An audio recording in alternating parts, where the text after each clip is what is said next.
Eh, dis donc, tu connais la différence entre un steak et ma maison? Tu fais quoi là, Nico? Une blague par terre? Pourquoi?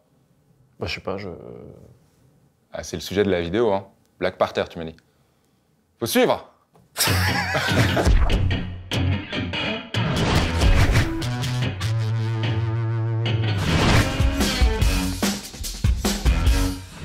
Bon, eh ben ça y est, hein, après des années d'attente, le film Black Panther, évidemment signé Marvel Studios, pas AB Productions, hein, arrive enfin dans les salles.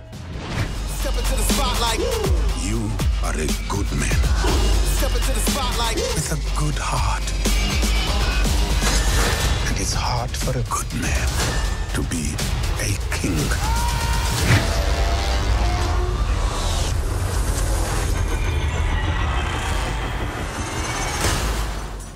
On ne va donc pas vous parler du film, ce serait trop facile, mais des comics.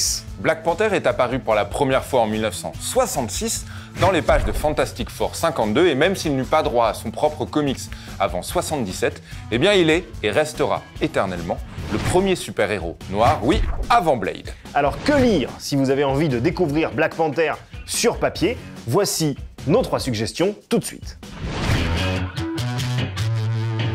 Alors pour bien débuter, quoi de mieux qu'un comics répondant tout simplement à la question suivante, qui est Black Panther? D'ailleurs, même l'acteur Chadwick Boseman l'avoue, pour se préparer au rôle, eh bien, il a lu celui-ci en premier. Il s'agit d'une histoire en 6 numéros, écrite par Reginald Hudlin, et on y croise Captain America, qui rencontre le grand-père de la Panthère Noire durant la Seconde Guerre mondiale, mais aussi tout un tas de références à George W. Bush, qui était président quand cette histoire est sortie. Donc, ça ne vieillit pas forcément hyper bien. Cependant, ce comics fut imaginé justement pour présenter le personnage à un nouveau public, et ça marche.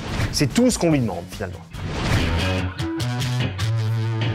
Black Panther est originaire du Wakanda, un pays fictif situé en Afrique. Et dans le comics Secret Invasion, notre héros doit faire face à une invasion des Skrulls, ces méchants aliens pas gentils. Alors il s'agit d'une brève série spin-off sortie en 2009 et imaginée par Jason Aaron et Refté Palo. Ne partez pas, Refté. Et on vous la recommande déjà parce que c'est court, comme ça si vous n'aimez pas, eh bien vous ne perdez pas trop votre temps, c'est vrai, on ne sait jamais hein, après tout, mais aussi parce que c'est violemment rigolo, très rigolo même. Plus rigolo que Ne partez pas, Refté? Ouais. D'accord, bon. Les avis sont tranchés en tout cas, le dessin de Palo est somptueux, on valide. Les avis tranchés comme les têtes, parce que les têtes tombent hein, dans la BD. Ça y va. Dans le trailer du film, on peut entendre T'Challa, c'est le petit nom de Black Panther, dire « C'est dur pour un homme bon d'être roi ». Et c'est justement tout le sujet de ce 3e comics. Comment être un roi juste et un héros en même temps? Comment guider son peuple? Comment faire le bon choix entre raison et héroïsme? Autant de questions qui sont posées ici. Alors si ce que vous aimez, c'est l'action, les bastons, la violence, hop hop hop, retour sur le numéro 2 de ce top, mais ce Nation Under Our Feet est selon nous un parfait complément. Alors on résume, Who is the Black Panther pour savoir qui est Black Panther, Secret Invasion pour la baston et la violence, et Nation Under Our Feet pour les considérations plus politiques. Avec ça, vous êtes paré, vous avez tout ce qu'il faut.